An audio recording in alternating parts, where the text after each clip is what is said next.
बढ़ते आगे, लोकसभा चुनाव की तैयारी को लेकर 55 सदस्य रणनीति समिति का गठन किया गया, जो चुनाव की तैयारी में लग गई है। बीजेपी ने लोकसभा चुनाव की तैयारी तेज कर दी है। बीजेपी के राष्ट्रीय सचिव विनोद तावड़े लखनऊ में बैठक कर चुके हैं और इस बैठक में मुख्यमंत्री योगी आदित्यनाथ, डिप्टी सीएम ब्रजेश पाठक, केशव प्रसाद मौर्य समेत बीजेपी प्रदेश अध्यक्ष भूपेंद्र सिंह चौधरी और प्रदेश महामंत्री संगठन धर्मपाल सिंह भी मौजूद रहे। हम लोगों ने भारतीय जनता पार्टी के राष्ट्रीय महामंत्री विनोद तावड़े जी के उपस्थिति में आगामी कार्य योजना की दृष्टि से लोकसभा तक, चुनाव तक जो काम कार्यक्रम अभी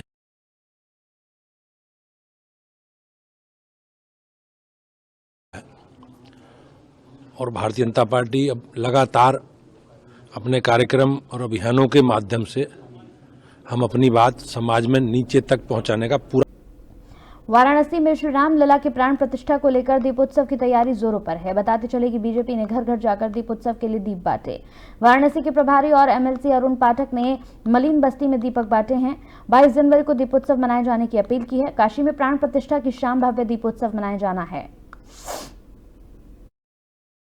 बनारस में ये दिया भी है, दीप भी है, बाती भी है, तेल भी है और 22 जनवरी 2024 की एक ऐसी तिथि है जो भारतवर्ष के इतिहास में स्वर्ण अक्षरों में लिखी जाएगी। 500 साल बाद हमारे आराध्य देव भगवान राम की प्राण प्रतिष्ठा का कार्यक्रम होने वाला है, जिसके लिए कई पीढ़ियों ने संघर्ष किया है, कई पीढ़ियों ने अपना बलिदान दिया है।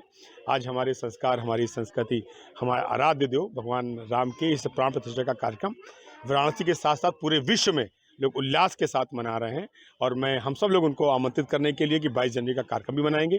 शिवरात्रि और दीपावली का एक साथ कार्यक्रम जो आपको देखने को मिलेगा वो 22 जनवरी को मिलने वाला है और साथ ही साथ 22 जनवरी के बाद हमारी जो बहनें हैं इनको अयोध्या में हम वाराणसी के लोग इनको वहाँ पर ले जाने का भी काम करने वाले हैं, इसलिए आज हम लोग उनके बीच में इसकी सहभागिता सुनिश्चित करने के लिए उपस्थित हुए। बनारस में बिजनौर में पूर्व विधायक बीजेपी नेता के फोटो पर शरारती तत्वों ने कालिख पोती। बताते चले कि गुरु रविदास विश्व महापीठ ट्रस्ट के महामंडलेश्वर रविदास आचार्य सुरेश राठौर के सैकड़ों बैनर और होर्डिंग्स पर शरारती तत्वों ने कालिख पोती। सुरेश राठौर ने एसपी से शिकायत की है। बैनर पोस्टर में सीएम योगी और पीएम मोदी की तस्वीर फाड़ने का भी आरोप लगा है।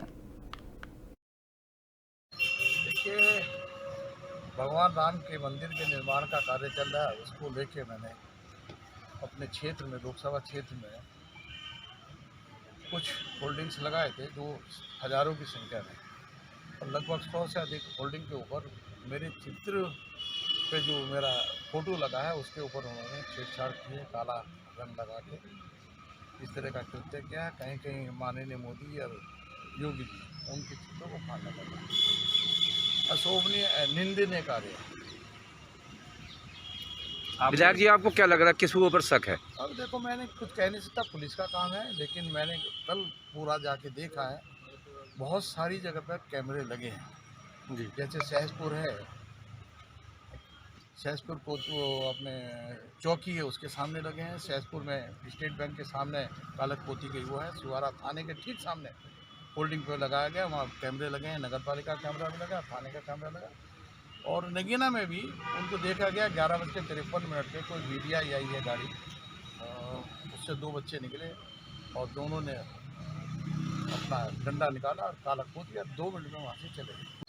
देखिए, भगवान राम के मंदिर के निर्माण का कार्य चल रहा है, उसको लेके मैंने सहारनपुर के थाना नांगल क्षेत्र के गांव यहां पर सोहनचिड़ा मार्ग पर एक कार सवार पर गोली चलाने से हड़कंप मच गया। बताते चले कि पुलिस और फॉरेंसिक टीम ने मौके पर पहुंचकर घटना का निरीक्षण किया। सोहनचिड़ा निवासी शाहनवाज पुत्र इरफान शाम करीब 8 बजे नांगल अपने रिश्तेदार को छोड़कर वापस कार द्वारा अपने गांव जा रहा था। जैसे ही वो गांव के पास पहुंचा तो उसकी कार पर सड़क किनारे गन्ने के खेत से गोली फायर हुई। उसके ड्राइवर साइड के शीशों को तोड़ते हुए अंदर घुस गई। हालांकि घटना में शाहनवाज बाल बाल बच गए। पीड़ित का कहना है कि गोली चलते ही उसने अपनी कार दौड़ा दी और गांव जाकर परिजनों को घटना की जानकारी दी।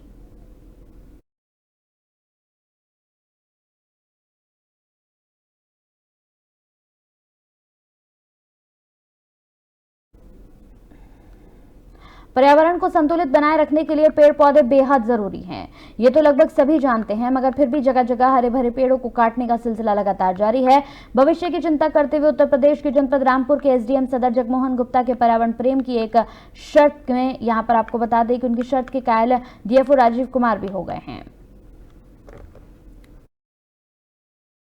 ये है कि हमारे क्षेत्र में अगर कोई शांति व्यवस्था भंग करने की आशंका के आधार पर 107-16 में हमारे यहाँ भेजा जाता है, 151 में भेजा जाता है, तो हम उसमें मतलब उनसे मुचलके और जमानती तो लेते ही लेते हैं। बाकी हमने ये शर्त रखी है कि आपको जो है पौधे लगाने होंगे अपनी ही ग्राम पंचायत में, है ना, और उसकी फ़ोटो फिर लगा करके हमें सेंड करना होगा, ठीक है। तब उसके बाद ही जो है हम ये जमानत उनको दे रहे हैं।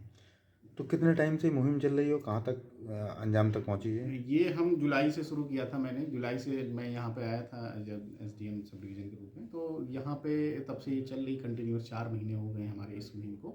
इस प्रकार के कार्यों से निश्चित रूप से पर्यावरण के लिए एक अच्छा संदेश जाएगा समाज में, क्योंकि अगर प्रत्येक व्यक्ति इस तरह के कार्यों द्वारा एक पौधा रोपित करेगा और उसकी देखभाल करेगा तो पर्यावरण तो संतुलित होगा, लोगों की मानसिकता में भी सुधार होगा तथा पर्यावरण के प्रति वो आगे आएंगे तथा इस संरक्षण में अपना योगदान भी देंगे। बहुत ही अच्छी मुहिम है। मैं कहूँगा कि और लोगों को भी इस तरह के कार्यक्रम पर्यावरण से जो उसको जुड़ने में मदद करने चाहिए, जिससे निश्चित रूप से हमारे जो समाज में एक अच्छा।